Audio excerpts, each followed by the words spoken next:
It's time for the Sweet 16, and the Full Court Trap podcast is here to cover all of the matchups, give our predictions, and talk about some storylines. I am Luke Tackett. I got Brandie here with me, and we're here to talk about the Sweet 16 Elite Eight games we got coming up. There's a lot to look forward to. It's been a long couple days without basketball, Brandie. When you watch about 12 hours straight of basketball for 4 days in a row, it gets tough when it just disappears out of nowhere. I know. I feel like this past Monday is like the hardest Monday of the year, maybe, because Yeah. you have 4 days just jam-packed full of college basketball, and then you have to go back to work Monday, and there's not even any games on. Yep. Um, so I don't even think there were any NIT games on Monday either. So No, no, I don't think so. There's NBA on tonight, but I mean, I don't really care for that. But yeah, it's probably the worst day of the year besides the day after Christmas. But hey, our problems are coming to an end tomorrow, Thursday. The action gets started. We're going to pull up the bracket here, make some picks, and talk about what all's going on. Let's get straight to it. All right, Brandie, here it is, the Sweet 16 bracket, courtesy of ESPN, the second chance bracket here. We're going to be filling out the Full Court Traps version of it. So looking at all these matchups, Sweet 16 obviously starting on Thursday. I'm kind of scrolling back and forth here so we get a good feel for everything going on. What's standing out the most here, Brandie? I know that we're all about the storylines of college basketball and the drama that comes with it. So I think that we have no choice but to start there. And I'll just go ahead and start right off by saying my number one, actually probably my number two would be Caleb Love going up against Duke again. Number one has to be this one right here for me, Kentucky, Tennessee, just for my fandom purposes. But I can't wait to see Caleb Love get another shot at Duke. What are you seeing here in this bracket that stands out? yeah, I think first off, just two electrifying offenses that are on fire right now in BYU and Alabama. I think that's a really exciting matchup. Almost feels like a first to 100 type of game. It maybe could give us some regular season Kentucky Florida vibes type of game there. Mm-hmm. And then the other thing that stands out to me is towards the bottom of the bracket is Florida and Maryland. I think that's going to be a really intriguing matchup between Derek Queen, the freshman phenom of the Crab Five in Maryland, and Alex Condon for Florida, especially with the buzzer beater that Derek Queen had against Colorado State. And Florida had a little bit of a scare there against UConn and came back and we saw Walter Clayton Jr. put on an incredible performance to will them to a win. So I think those two matchups to me, from a pure matchup standpoint, are the most exciting and interesting in the Sweet 16. Speaking of Derek Queen's buzzer beater, we're going to embrace some debate here. It's been a lot online this week. Did Derek Queen travel, in your opinion, on that game winner? I vote no. Okay, this is my take. Is it a travel by NCAA college basketball rules in slow motion? Yes. Is that a travel that you call at any point of the game, not even just at the last buzzer beater type of game? I just don't think it is. To me, that's a Yeah. call that's 50-50. If you call it a travel, go back and look at the replay. Yes, it's a travel. If you don't call it a travel, there's a little bit of gather there. So I don't Mm, to me, I don't think you call that at any point in the game. Yeah, I'm going with no there. And it created an yeah. awesome memory, and it probably sucks to be on the other side of that for Colorado State, but just by defense at the end of the day, if that upset you. Yeah. So Yeah, and you had to know too that like Derek Queen, star freshman, he's probably going to have a good chance of getting the ball there, and they just let him get a good look. Well, really, it was kind of a iffy look, but when you got a player as talented as Derek Queen, you really can't consider anything a bad shot. But yeah, the rules analyst, I believe Gene Steratore on the broadcast, I think he said that he didn't think it was a travel, so. I'm just going to go with no travel simply because you can't take away that moment. But getting back to yeah. what's going on right now, Brandie, I said it on one of our videos. I can't remember which one, but I said, how crazy would it be if John You did. Calipari had a vintage Final Four run? He's 2 wins away. I I mean, doubted you. I was like, I just don't see it. I he, don't know how they get past St. John's defense. And after that St. John's game, really, I feel like they won by out athleticism. I don't know if that's a mm, word. They were just way more athletic than St. John's was, and that truly is what won them the game. Their effort was fully there. RJ Lewis just couldn't be a hero that he wanted to be. Um, Yeah, you called that. And Yep. I'm surprised just given like the depth that they have, but Boogie Flan being back obviously is huge for them. And this week it got announced that Adu will be back for their game Mhm. against Texas Tech. So that just adds another layer of depth that Arkansas didn't have through conference play. So the team is definitely really intriguing now and a lot more intriguing than they were a month ago. That's for sure. I'm telling you, when Cal gets in these underdog roles, that's where he thrives. He got comfortable at Kentucky towards the end of his tenure, and I think the expectations kind of lowered, and now he's with a chip on his shoulder at Arkansas. So he's 2 wins away. I mean, we're going to talk about it here in a bit, but Yeah, this I think we should Arkansas, just call out too, like the crazy coaching carousel we had last offseason. Kevin oh Young yeah, at BYU, Mark Pope at Kentucky, and John Calipari at Arkansas are all in the Sweet 16. yep. So I think midseason, myself included, I was like, maybe did Arkansas make the right call here? Like, is Calipari like really still? Does he still have it? I think all three schools ended up better off than they were before. Not sure that Yep. can be said for USC with where Muss went, Yeah. That's the and loser of all this, USC, man. yeah, and maybe a little bit of SMU because I was kind of involved in this coaching carousel too. Um, so yeah, I think that's really impressive that all three of those coaches somehow found their way into the Sweet 16 in the first year at their respective schools. Yeah, I mean, the talk at BYU, it kind of felt like they were tired of not being able to get over the hump with Pope. He didn't have a tournament win going into the year. Now they got Kevin Young to get there. And then Kentucky, no second weekend since 2019. Pope, first year, throws a roster together that's injury battered, and you see where he's at right now. And then Arkansas, it seems like Cal just needed to change the scenery to get his old self back. And I don't know if he's all the way back yet, but it looks pretty promising so far. They're playing about as good as anybody that's in this tournament. That roster, I heard someone with the Ringer, I think it was Kyle Mann, said they kind of have the talent of a team you'd expect to see on maybe like the 3 or the 2 line, and here they are sitting at a 10 seed. That's kind of the Cinderella of this tournament. That's been really Cinderella-less for the most part. I'll let you get a word in on that too before we start talking about the games themselves. Me and Blake made a video yesterday about Stephen A. Smith saying that college basketball would die if Cinderellas aren't there, and I just disagree with that completely because even in a year where you don't have Cinderellas, you get incredible matchups just top to bottom like this. And I think this is a year that Cinderellas aren't dead. The best teams in the country are just showing why they're the best and they're outclassing other schools. And like the last couple of years, NC State, they made their run. Oakland got the upset. St. Peter's made it to the Elite Eight a couple of years ago. We saw a 16-1 in 2023 with Fairleigh Dickinson. So what was your kind of take on that nonsense, I'll say, from Stephen A. Smith? Yeah, I have two takes there. My first take is all we had talked about for probably a month leading into the tournament was how bad the bubble was.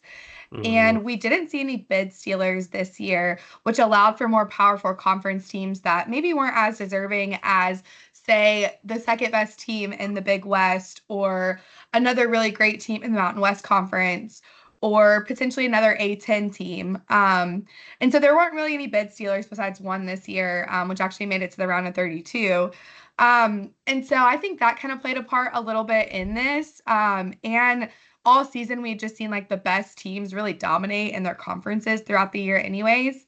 And then my second take on that is things like this are all about perspective, and while there aren't any Cinderella teams, I think there are plenty of Cinderella players still out there in the transfer portal and NIL era. This allowed for players who are at mid-major programs to really elevate their careers and change their lives and their families' lives for the better by NIL at these powerful conferences. So if you take a look at all of these rosters, a good portion of them do have former mid-major, low major, and even D2 or JUCO players that are either starting or coming off the bench for them. So while there's not any Cinderella teams left, I think maybe you could find some Cinderella players out there. And Walter Clayton Jr. is a great example. He transferred from a mid-major to Florida and Iona.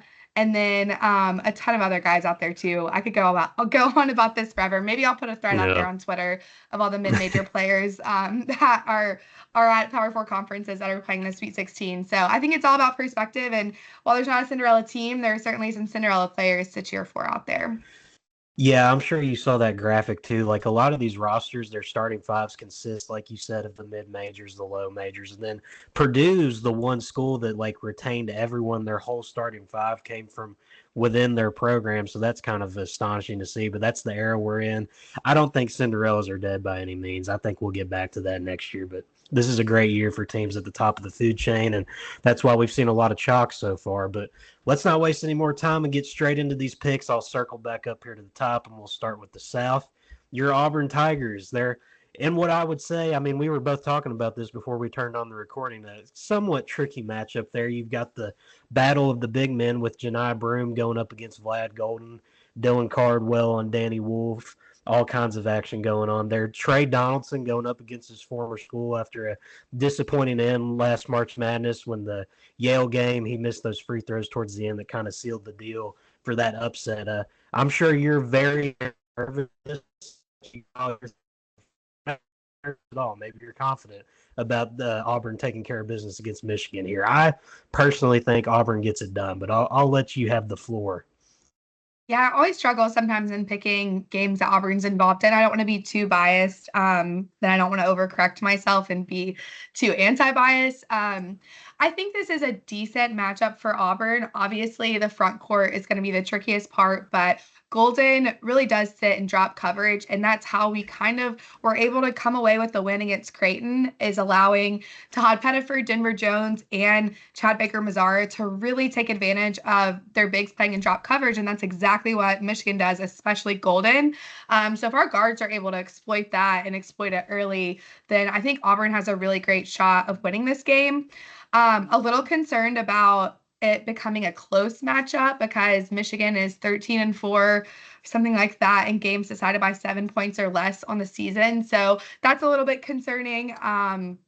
But overall, I think Auburn wins this game. I think our guards are just a level higher than Michigan's guards are. Michigan guards are a little bit more apt to turn the ball over to, which can lead to fast break points for Auburn.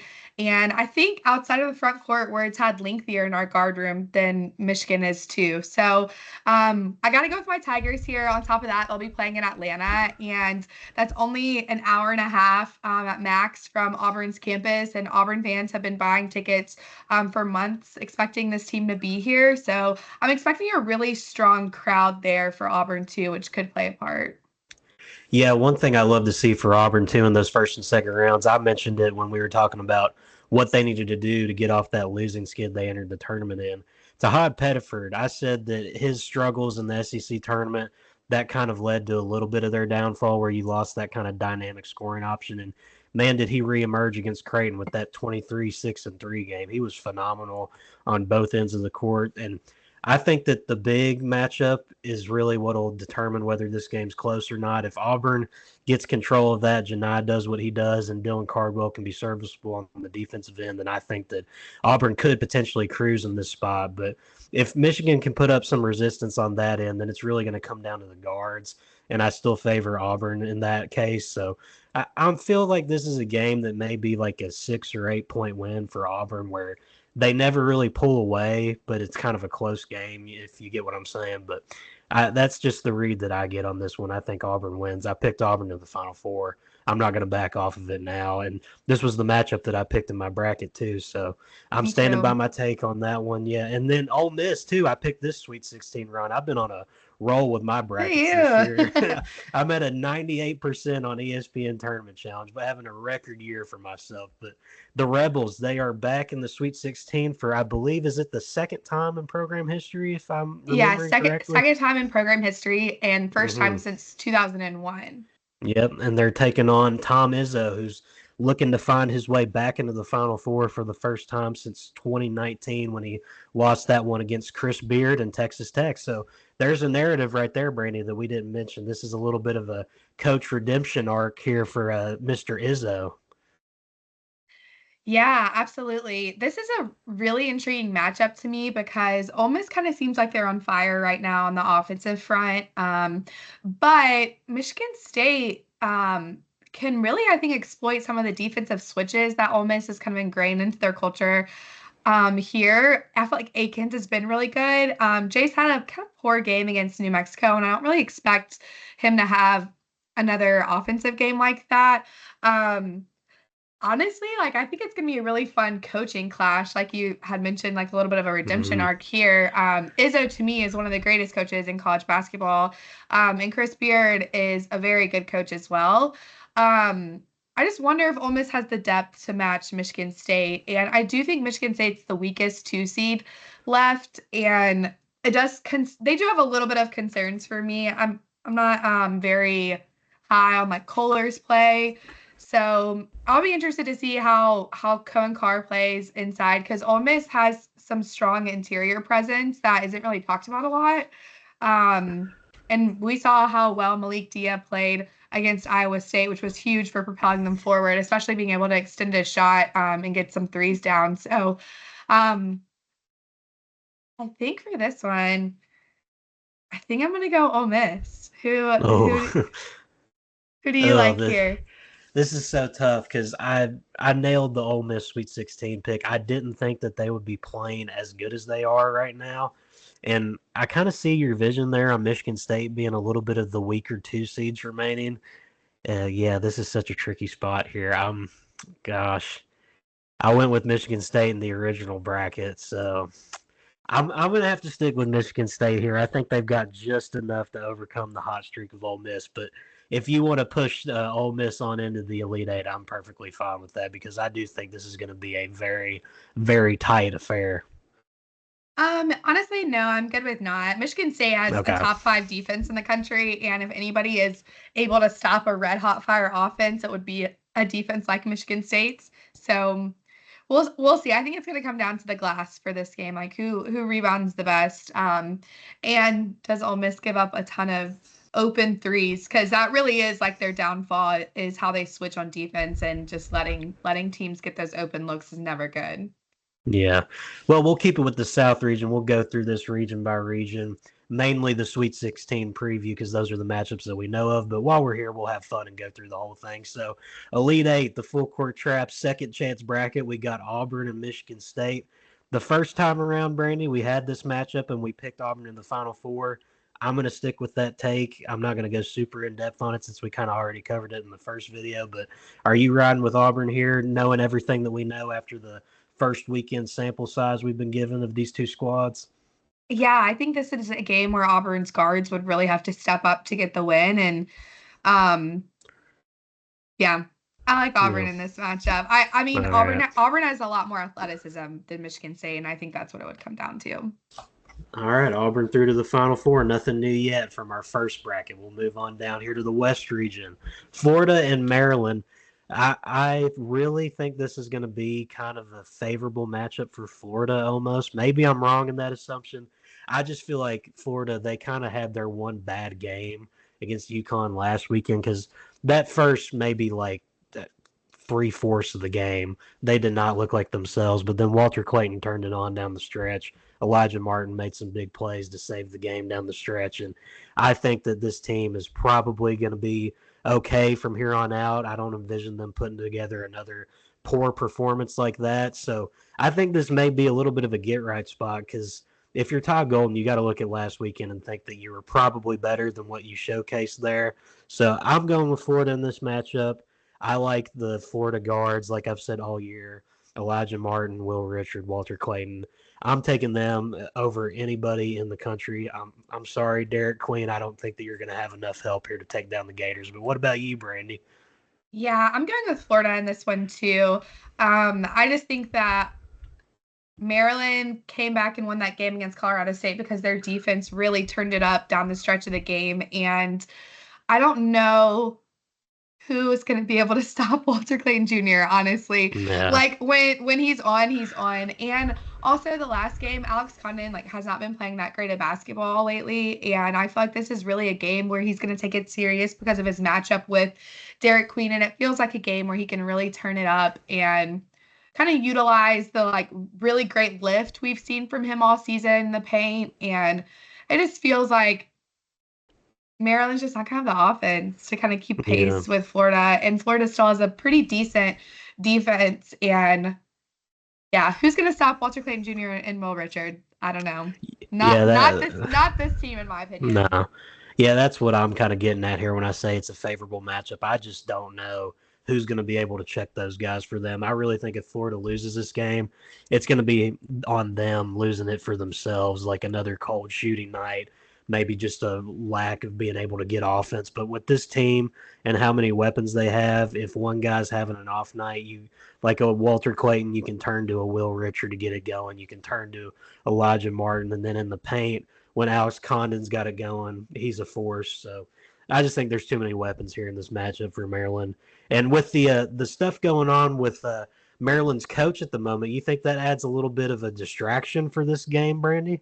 Yeah, I mean, with Richard Pitino being hired at Xavier, the other person who's been rumored for the Villanova job is Kevin Willard. So I think maybe it might be a little bit of a distraction. We've seen that Yeah. happen already like 3 or 4 times now this tournament where a team loses and within 24 hours, the new school that they're going to announces that they're becoming the new head coach. So Yeah. I think it could be a little bit of a distraction. It might play a part here. It's definitely an intriguing external factor. But moving on down to the second game in the West region for the Sweet 16, Texas Tech and Arkansas.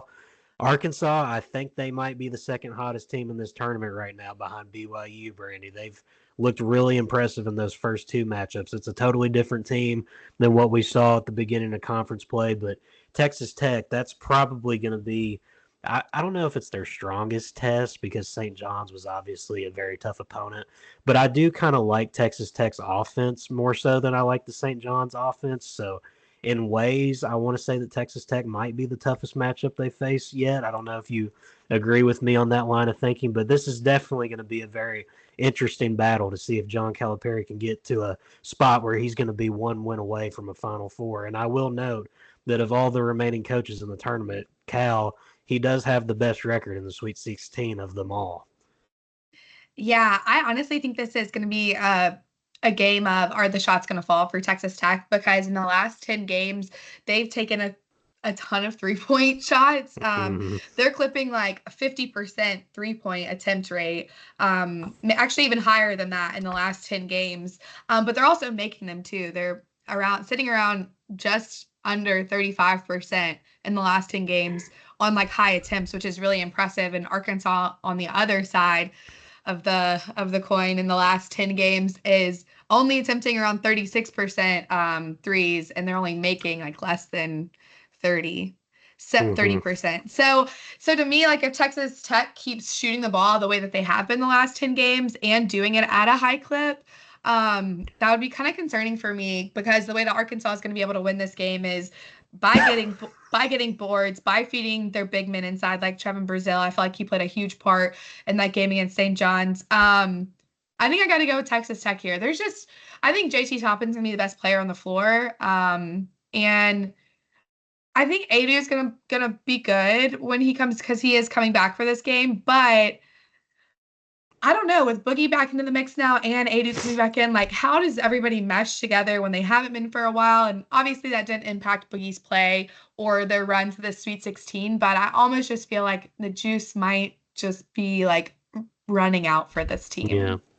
One note I will say about Thiero, Cal said to the media a little bit earlier, I saw a tweet before we recorded, that his leg was bothering him when they were going through stuff and he didn't really get to do a whole lot in practice. So, I mean, take that with a grain of salt. It could be a smokescreen and he just wants to throw Tech off and he's still going to roll him out there. But I wouldn't guarantee that he plays just yet. I mean, I know that that's been kind of the overall feel this week, but we'll see how things evolve. You never know with those kinds of injuries, with what he has going on with his leg.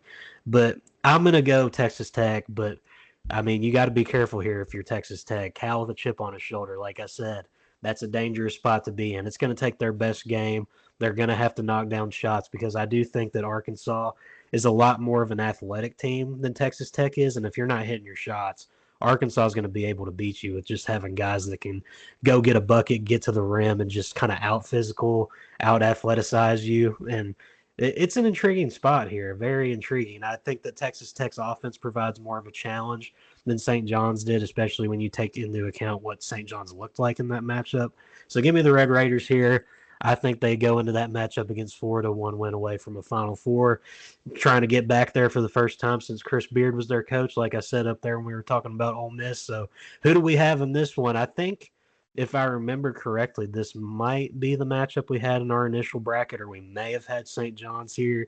I think it I was think we St. had Tech. John's. I think we had. Was it? Oh, maybe I don't know. And mine, I definitely have Tech, It but I don't know. it was either Tech or St. John's, but I know that we sent Florida through to the Final Four. Is that what we're going to do here? Because that's what I'm doing if this is the Yeah, matchup we get. I'm good with sending Florida through to the Final Four. Yep. All right. Final Four remains unchanged from the first time around. Let's move on up here to the East region for the Sweet 16. Duke and Arizona. Caleb Love facing a familiar foe. Already saw this Duke team one time in the regular season at Arizona. Duke controlled the game for the most part and really cruised to a victory. But this is a much different Arizona squad than we saw back in December, Brandie. And it provides an interesting challenge here for Duke because Duke kind of cruised through those first two rounds, whereas Arizona, they're battle tested against Oregon. They really handled their business in the first round against Akron as well. So I don't think Arizona's going to have enough in the tank to get this one done, but I do think that it's going to be kind of one of those close games where maybe Duke wins by an 8 or 10 point cushion, but they never can really bury Arizona, if you get what I'm saying. That's just the feel that I get for this game. Yeah, I think Duke is going to smoke Arizona, similar to Oh, how they, smoke. yeah. I mean, they're rolling on all cylinders right now, and they beat them in the first matchup by 14. And the first half of that game, I watched that game. The first, probably like 3/4 of that game was actually relatively close and a good back and forth, or maybe the first half was a good back and forth, and Duke just kind of took over. This Duke team now is a much better team than they were on November 22nd. So, and I think Malik Brown's also going to be back for this game too. So, um, yeah, I think Duke is the best team in the country right now. They're clicking on both ends of the floor. A little bit of an injury bug, but I think that they're kind of unfazed by that. At least it seems like they have been. They have had the easiest route here in both their normal conference play, but also just in the tournament in general. I feel like Baylor is probably like the worst round of 32 matchup team-wise that all the one seeds Mhm. had. So yeah, I mean, Caleb Love redemption arc, okay. Jane Bradley's good. I get it. But Yeah. how do they stop Cooper Flag? How do they rebound? Like, how do they block shot? I just don't think that they're going to be able to match the skill level that this Duke team has. I think this is a really good spot for Isaiah Evans to have like an incredible game off the bench too. So yeah, I think Duke smokes them personally. Yeah, I mean, I've got an answer for you on how do they handle Cooper Flag. They don't handle him. They give him whatever they want, whatever he wants, and you force the other guys to beat you, like the Proctors, Malawach, and even then, Con Knipple. I mean, he's a guy that can kill you. He just kind of gets overshadowed by Cooper, but he's been playing phenomenal basketball the last couple of weeks. So this Duke team, I think there's too much there. I think Arizona keeps it competitive. I don't know if they smoke them, but I wouldn't be shocked if you told me they did, but I mean, if you judge this game off the TikTok edits that have been made of Caleb Love, you'd think that Arizona's going into this as the favorite. But I know. Those are hilarious. Those are hilarious. Yeah, everybody seems to be on the Caleb Love arc here, especially the North Carolina fans. But North Carolina fans, as a non-biased third party, you may just want to stay out of this because you got absolutely embarrassed in the tournament. Well, not embarrassed. You came back against Ole Miss, but it was a really ugly game for the most part. Ole Miss just kind of cruise control to the end of that. But I digress. Moving on down to BYU and Alabama. Brandie, I think the over-under in this game for total points might be set at about 200 with the way these offenses play, and I'm very excited for this matchup. I think this has the potential to be one of the best of the Sweet 16. I do too. Like I mentioned earlier, I think it's gonna be a track meet the whole time, maybe like a first to 100 type of game. Yeah. And I actually think so Mark Sears has not been playing his best basketball this tournament so far. It's been kind of bad. He's 1 for 9 from three, and he's like 10 from 27 from the field. So just really not playing great basketball against two teams that I would say are pretty subpar. But I do think this matchup against Dallin Hall for him will do him well, assuming that's who's on him and not Igor. Yeah. And I think that this has a potential to be a really, really good Mark Sears kind of breakout into March type of game for a guy who's had just a really roller coaster of a senior season, coming off of an incredible year last year. So I think that also just BYU may not have the guys inside to match Alabama. BYU doesn't have a player over, I think it's like 6'7" starting or something like that. Keba might be over that, but I just don't know if they had the athleticism to match Alabama here. And I feel like Cliff has been playing really well the past couple of weeks. And depending on Grant Nelson's health, I think that this is a game that's going to be won on the glass because I think both teams are going to be shooting the ball well, like they have all year, all season, and throughout this tournament. Yeah, I went with Alabama in the original one. I think we had this exact matchup, and I'm sticking with Alabama. I mean, I know that Mark Sears has had his struggles, but like you said, this is a spot where I think that he could easily probably try and get it going. It's a favorable matchup for him. The only thing that does give me a little bit of pause on this is Alabama did not look good against Robert Morris. I mean, that was a close game all the way down until the last couple minutes when they started to get control. And the St. Mary's one, it was kind of close throughout. They had a good grip on it, though. They haven't played their best basketball by any means, and they're going to have to start ramping it up here because this BYU team, if they come in and Mark Sears isn't hitting his shots and the rest of the offense isn't flowing, BYU will beat them. But I don't think that that's going to happen. I think Alabama moves on and heads into a matchup that would be one of the better Elite Eight matchups, Duke and Alabama. I went with Alabama in the original bracket picks. I think you went with Duke, and I'm going to have a change of heart here. With the way Duke's been playing, I can't pick against them. I assume you want to send the Blue Devils through. Yeah, like I talked about earlier, best team in the country right now, clicking on all cylinders. Um, yeah, and I don't think Alabama Yeah. has any sort of any sort of response or anything for Cooper Flag there. So I'm going with Duke. Yes, going into the tournament, I really thought Mark Sears was going to have a better March than he's had, and until he shows that he's still got, the magic that he brought to last year's run, it's going to be hard for me to go with them to beat a team like Duke. I think they have enough to get past BYU if he has an average game, but yeah, this is not the Alabama team that I was expecting to see heading into the tournament. So, with the way Duke's been playing, I can't pick against them this time around. But who knows? Maybe the title prove me wrong. I'll be excited for that matchup either way. Moving on into the Midwest for the Sweet 16, Houston versus Purdue. I'm going to be short but sweet on this one. Houston, and I'm putting it in Sharpie. Yeah, I tend to agree. The only intriguing part of this to me, though, is that it is in Indianapolis. So there's going to be a ton of Purdue fans there. But I just don't see how Purdue's going to be able to score on No. Houston. Like, yeah. And I mean, Purdue looked really good against McNeese, okay. But honestly, like High Point hung around in there with them early in that game. Um, Mm-hmm. and and could have really stuck around if they didn't get into foul trouble. So I'm with you. I think Houston. Yeah. There's too many dogs on that team. They're just gonna out physical them. Yeah, I just don't see how they're going to be able to get offense going. Like you said, this Houston team, they're so tough defensively.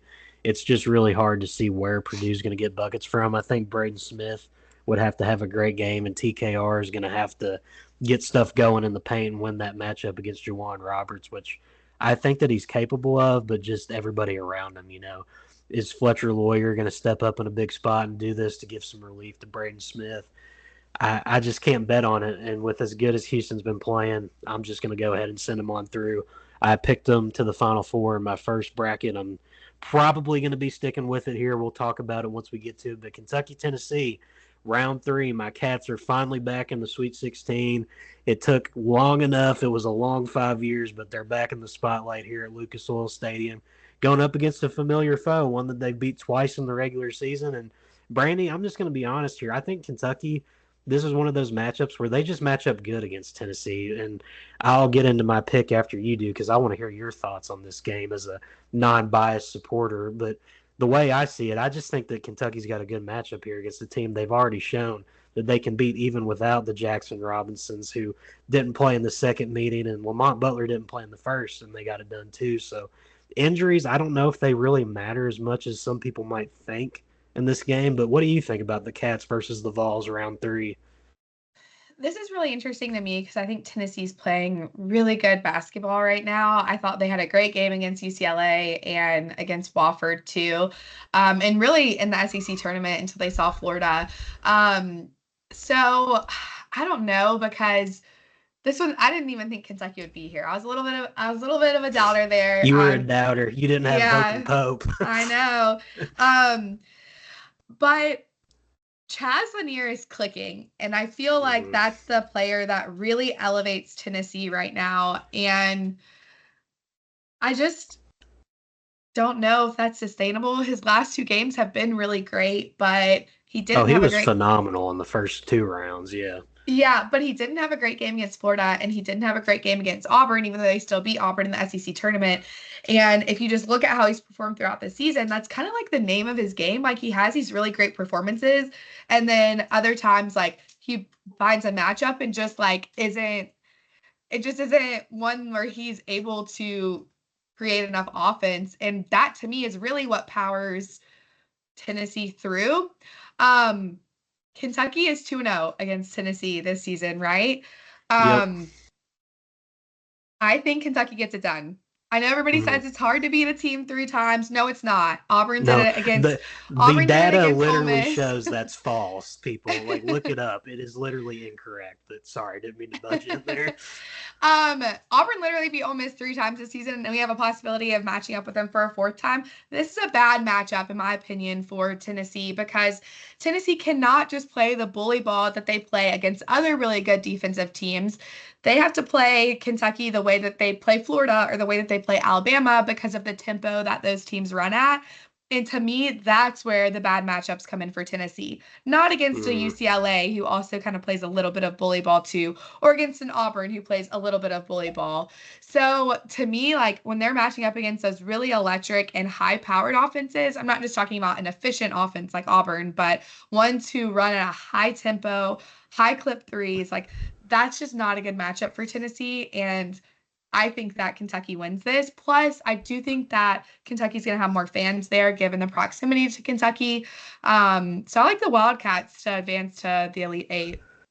Yeah, I mean, when I think about this matchup, I just look at it, just breaking it down player by player here. You've got Zakai Ziegler, who in the first 2 rounds, he's looked very good. But granted, that was against Wofford and UCLA. He's got to line up against Lamont Butler this time. Lamont Butler is arguably one of the best well, not arguably, he is one of the best perimeter defenders in the entire country.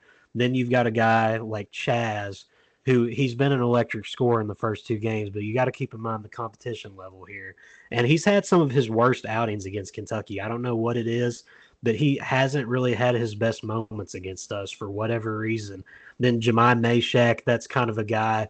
He's going to have to really shut down Kobe Brea, who's been on a little bit of a heater lately.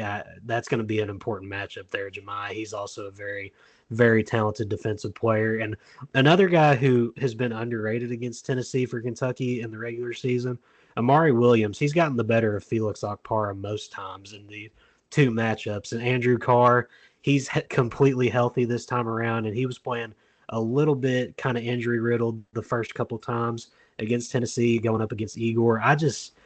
It's just tough for me to bet against Kentucky because you've seen them do it twice already. And I just feel like they line up good when you look at this, just like player for player going down just the entire kind of depth chart here. So I'm really just tempted to pick Kentucky here, and that might be the fan of me coming out, but I think we're going to get it done. I think we're playing really good right now, and it's going to be enough to get them a win against Tennessee, but I don't think it's going to be enough to get it done against Houston. I'm staying with Houston to the Final Four. Elite Eight for Mark Pope's first season is absolutely phenomenal, given what had transpired the last couple of years. I imagine we're on the same page with that. Yeah, no, I agree. Hmm. Yeah, I think Houston would be a really bad matchup for Kentucky. Yeah, And brutal matchup. Houston, contrary to Tennessee, has a way where they can stop those high-powered offenses. We saw it throughout the year in Big 12 play, and I think that I think Kelvin Sampson gets to one of his first Final Fours in a good bit. And it sets up our very, very chalky Final Four, the 4-1 seeds coming out on top of their regions. This is really the same Final Four we had originally, except me and Blake pushed Alabama through over Duke the first time around. Not doing that this time. But, Brandie, we'll pick these briefly since we already did our Final Four originally. Auburn or Florida? I I'm hate to gonna do go it to with you. I was gonna go with Florida too Yeah. here. Auburn when they play teams who are elite offensive rebounding teams, which Florida is one of those, they really struggle on that side of the glass. So I gotta go Florida here. I think that their front court's just too much because you have to find a way to contain both Florida's front and back court, and just too much for Auburn in my opinion. Then Duke versus Houston. This is such a tricky matchup. I really don't know who to pick here. First time around, I went Houston, but I think seeing I the gotta way go. Duke's I think I playing, gotta go Duke here. yeah, it's really hard to bet against Duke the way they're playing right now. I love It this really Houston is. team, but I don't know. I'm going to do it. Yeah, we're going Duke. Duke versus Florida, which would be a absolutely exceptional finale to this college basketball season if we get it. And my pick, I mean, I started this season off saying Florida was one of the more underrated teams in the country, and they have far exceeded everything I said they would do. I said they'd surprise some people, make some noise. I didn't know they'd even make it to this extent, but I think they're going to complete it with a national championship. I don't know what you think, Brandie, but I'm rolling with the Gators if this is the final that we get. I think I would have to go Duke here, which is so crazy because Oh, I picked Florida in my brackets, but I think that tie in the national championship. This is interesting. I know. Look, we can push Florida through. I picked them in Here, my we'll bracket, and we'll flip a okay, well, coin. actually, it's okay. We can do Florida. You know why? Because we can say Okay. experienced guards, because Duke does have a lot of young guards in their room, and experienced guards ultimately mean more. So Walter Clayton Jr. masterclass for a national championship. Okay. How many total points we going? I think we're gonna see like A lot. 160 ish if we get this. I I'll think go 160. 172. 172. Okay, we'll go That's with what I that. put. I think that's what I put in all my brackets. Was like 172 for. Nice. I think I had Florida and Duke and Auburn and Duke and I think all of them had 172 high scoring. So we got a little bit of chalk madness going here when we look at this whole thing, all the one seeds. A lot. But take your pick of this group of all these games. If we do see an upset, obviously this is what we think is going to happen. We don't envision an upset. I know you favored Ole Miss in this matchup, so that may be your pick here. But what's the most likely upset of the Sweet 16 games, you think? Um, as crazy as it sounds, because they're our national champion right now, the Oh, toughest and closest matchup is Maryland and Florida when you look at like advanced analytics. okay. So, or sorry, I think that's right. Hold on one second. Actually, Which analytics are we going by here? I'm just going predictive metrics. Okay, So predictive. there's a 3 point game in one of these. I don't remember if it was Texas Tech or if it was Florida. Let me see really quick. Okay, no, While sorry, you look that up, Not Florida, Maryland. But I want to pick the one that okay. had like a of the shortest. Okay, it wasn't. I think it's Ole Miss, Michigan State, just to say Oh wait, I mine, think it because is. Yeah, it is. Yeah, it yeah, is. Okay, I'm sticking okay, with that then. I'm sticking with what yep. I said. Ole Miss over Michigan State then. Yeah, I Sorry. mean, I was pretty. No, you're good. I was pretty torn on that matchup myself. I mean, I could really flip a coin, and I wouldn't be surprised who comes out on top in that game. I think the safest bet of all these from an upset, honestly, I think it's probably Houston over Purdue. I just don't think that Purdue matches up well. Do you think it's Duke and Arizona? For like the safest, like this Yeah, team's gonna. safest. Like, which team's the safest? I'm not gonna go with I Purdue simply because of the home crowd impact. okay. I'm maybe a little bit of concern there if Purdue goes on a run and rattles Houston a little bit. Okay. So I think I gotta go Duke. To me, like that's the safest. That feels the safest. Like Caleb Love hype aside, like it's not a good matchup for Arizona. Yeah. All right. Well, fair enough. That's the second chance bracket by the Full Court Trap podcast. We got the Sweet 16 starting tomorrow, all the way through the end of the weekend with the Elite Eight and seeing who punches their ticket to San Antonio. It's going to be a big weekend for basketball. Can't wait to see it. This is the Full Court Trap podcast. Luke Tackett and Brandie signing out.